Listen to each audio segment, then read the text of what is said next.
Welcome to the Roundtable. I'm your host, Joe Gately, with my fellow correspondents. Mark Sizer. John Kirby. Brian Thompson. Mike.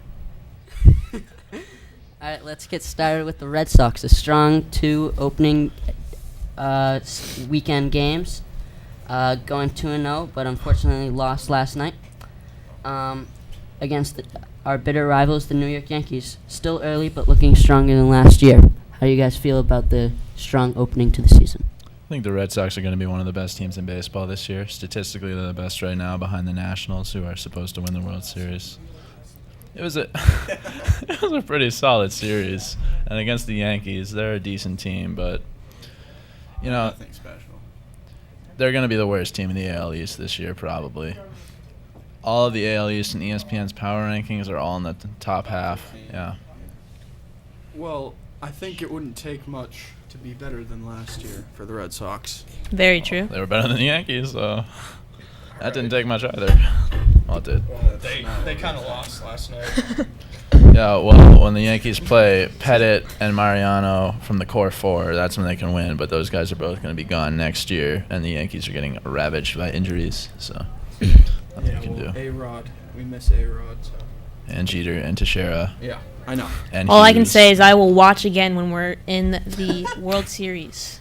So Mikey, are you guaranteeing a World Series spot for the no, Red Sox? I'm saying I will only watch baseball ever when we're in the World Series.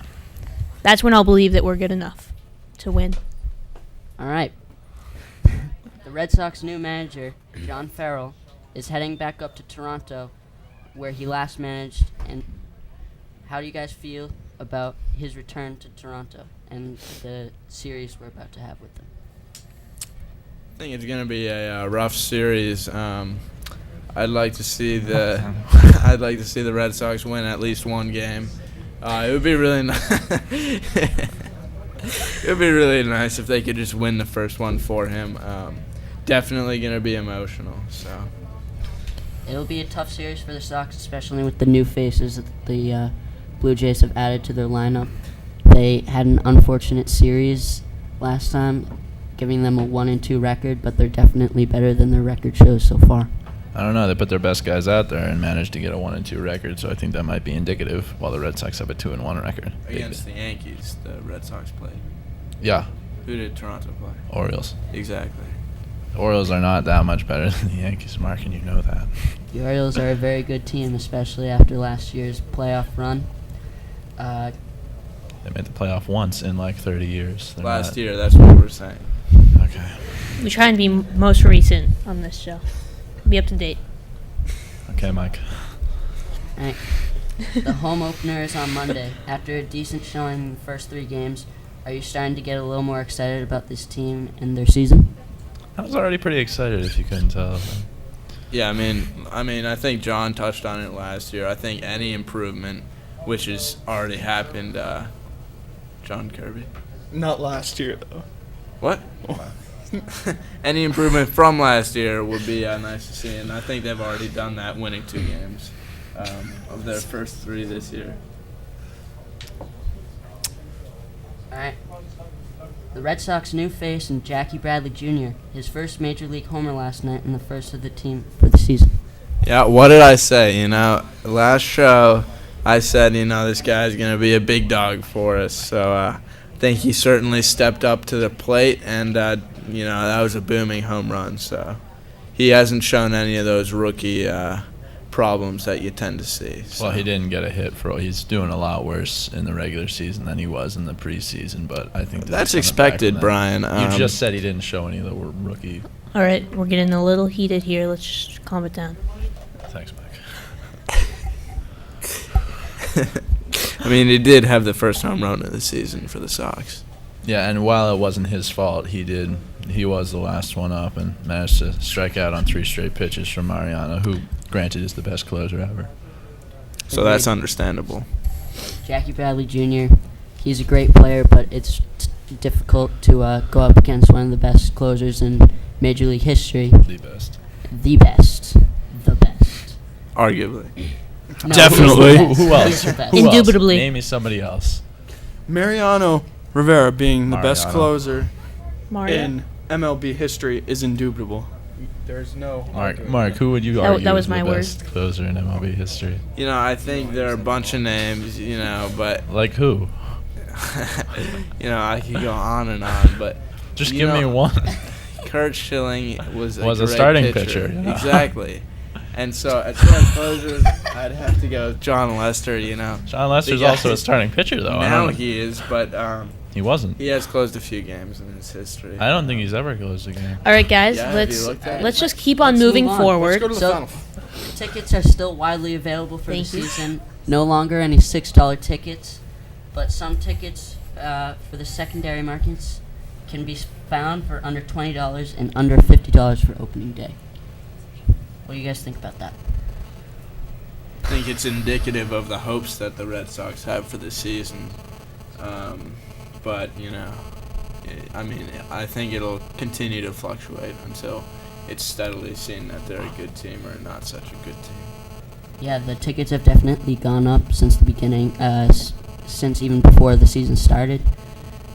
The games were at $6, but after just 2 wins, it turned into 12, 14, 16. I mean, it's not great, but it's better than $6.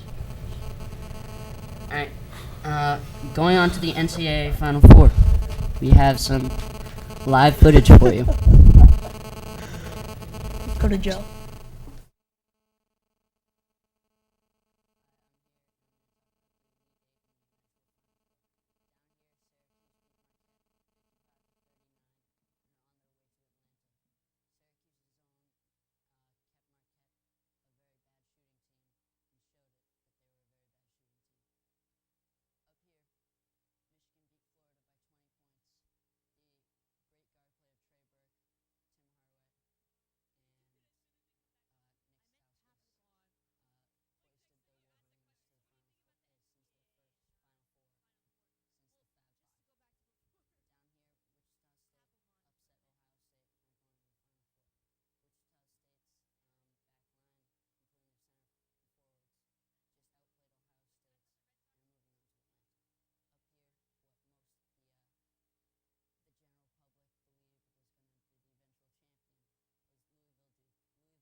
Alright, how do you guys feel about the NCAA Final Four matchups?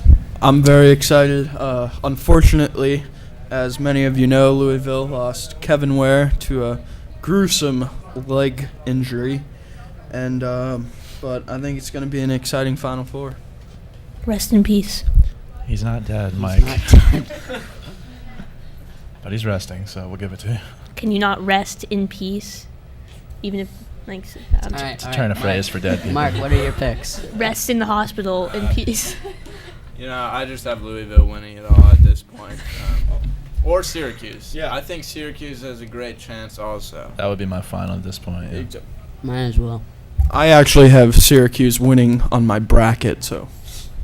Nice. Over Western Kentucky. Oh, yeah. I didn't have Western Kentucky in the finals. I had Notre Dame and Syracuse. Unfortunately, Notre Dame was out in the first round. I think behind Kevin Ware's unfortunate leg injury, it's going to bring some motivation for this Louisville team. He's a really important piece of the team, but I think that they'll be able to pull it out against a weaker Wichita State team that they should be able to beat. No respect to Wichita State, of course, they have a great defense. Alright, moving on to the pros. The Celtics officially into the playoffs. What do you think about the weekend's games against the Cleveland Cavaliers and the Washington Wizards? I think those should be two pretty easy games. I mean, Celtics, as you said, are a playoff team. Cleveland and the Wizards were out of the playoffs. We're out of the playoffs probably before the Celtics even made them. So That's true. Yeah, Brian, what do you think of the matchup at center against the Wizards for the Celtics? I think without Kevin Garnett and Jared Sullinger that we're pretty limited down low. well, we do have the addition of Shavlik Randolph. We have Gandalf. No respect to Randolph at all, but I don't think that he can pass up against. No respect. No disrespect to Randolph, Well, but I think that The other night against the Pistons, he did put a pretty nice move on probably the best rookie center, Score. Greg Monroe. he did score. All right, but he just hasn't proved himself enough for me to have faith in him against the center matchups. Well, do you know who he'll be going up against? I do not. I just know that he's not going to Okay, be well, good then enough. why can you argue that? Against Nene. Against Nene, I think Shavlik. Nene is good, but what we're saying is Kevin Garnett has set the bar. All right, Nene is not good, Brian. What has he done this year? Absolutely nothing. I think he's a decent defensive player. No. He that was is his knock old. in Denver. He just never played defense. Exactly. Shavlik Randolph reminds me of a little bit of Brian Scalabrine, just the hustle and pure energy he brings to the floor. He's not a good enough backup for Kevin Garnett, and I don't think he can. What was that? What do you have to say? Shavlik has played great in limited minutes. I feel like he is the Greg Steamsma of this year. All right, if he's getting limited minutes, why shouldn't he get more minutes? He should. I'm saying he should. But he hasn't proved himself enough. Who to would you get take more minutes away from, though? Paul Pierce.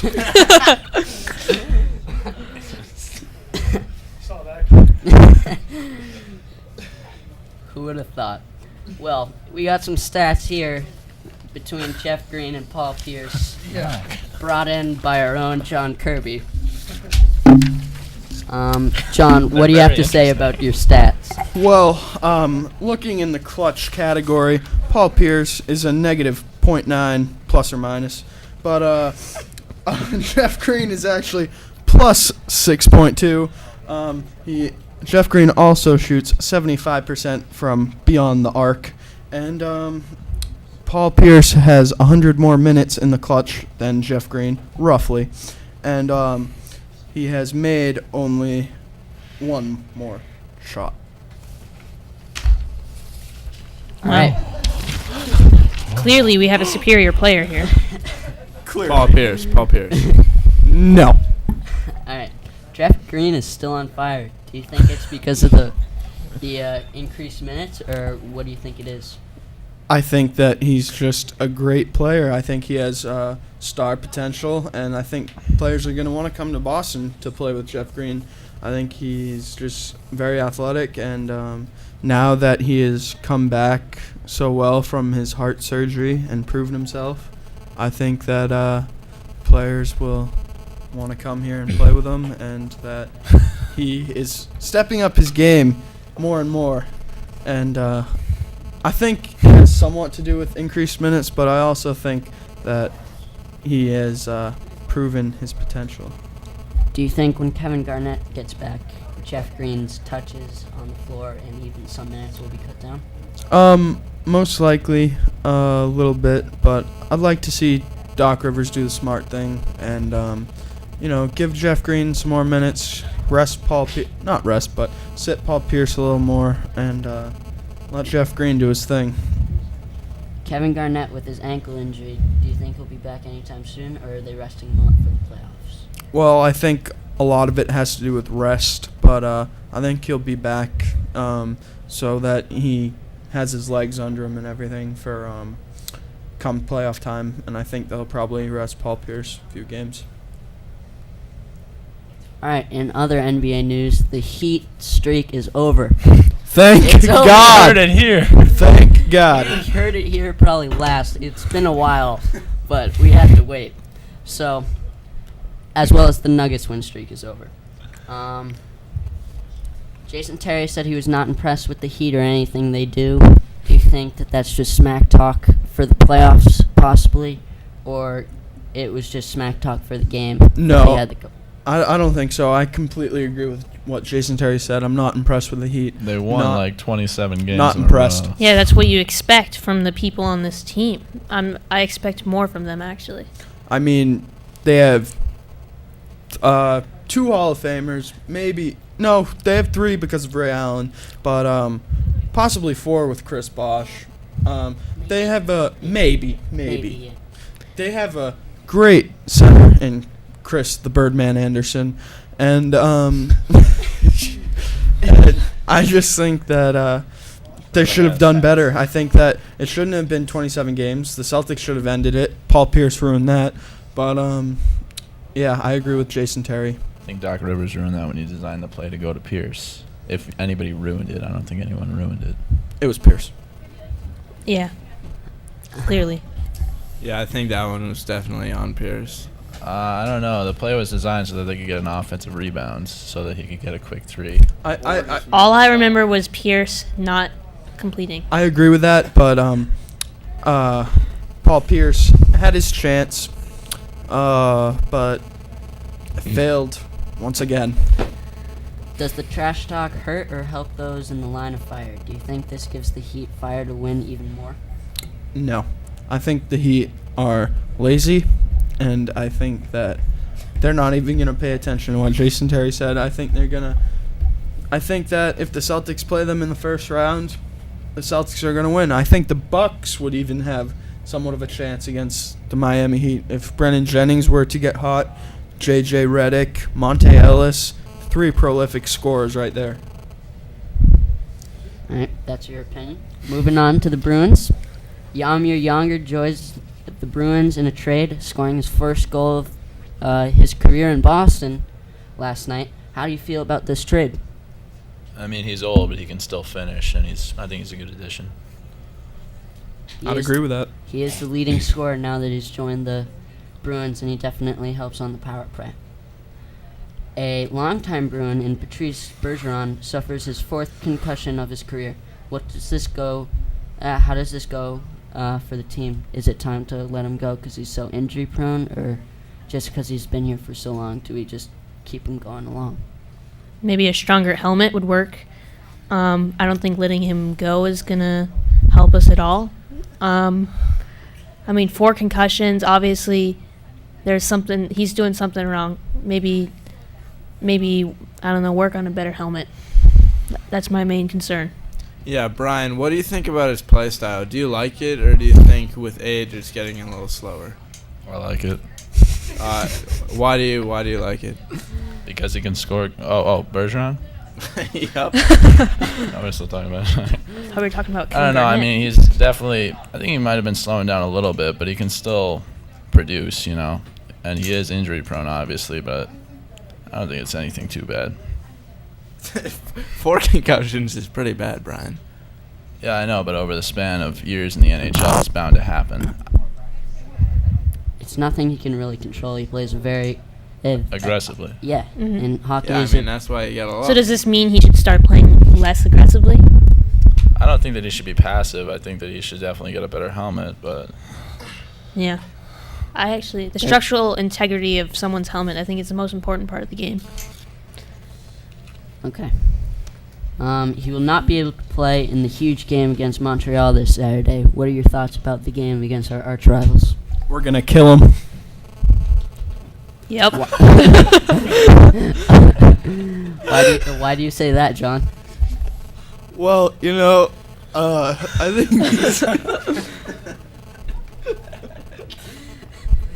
I think these guys are a lot tougher than those Canadians. Yeah, the Bruins are just a great group of guys. You can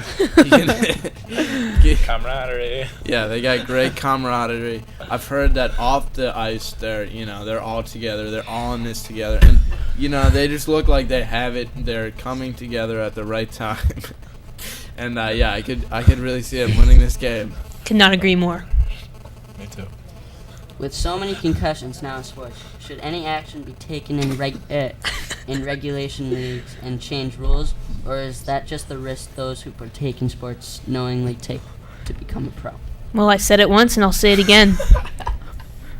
They need bigger helmets. What about the sports that don't require helmets? I'm talking concussions. Start in wearing general. helmets. Well, Protect the brain. Well, maybe that's why Paul Pierce wears that sweatband, seeing he doesn't sweat due to his lack of hustle. Maybe he wears it for protection. You never know. A little bit of padding never I think he hurts. does. So that is it for our show today. Tune in next week.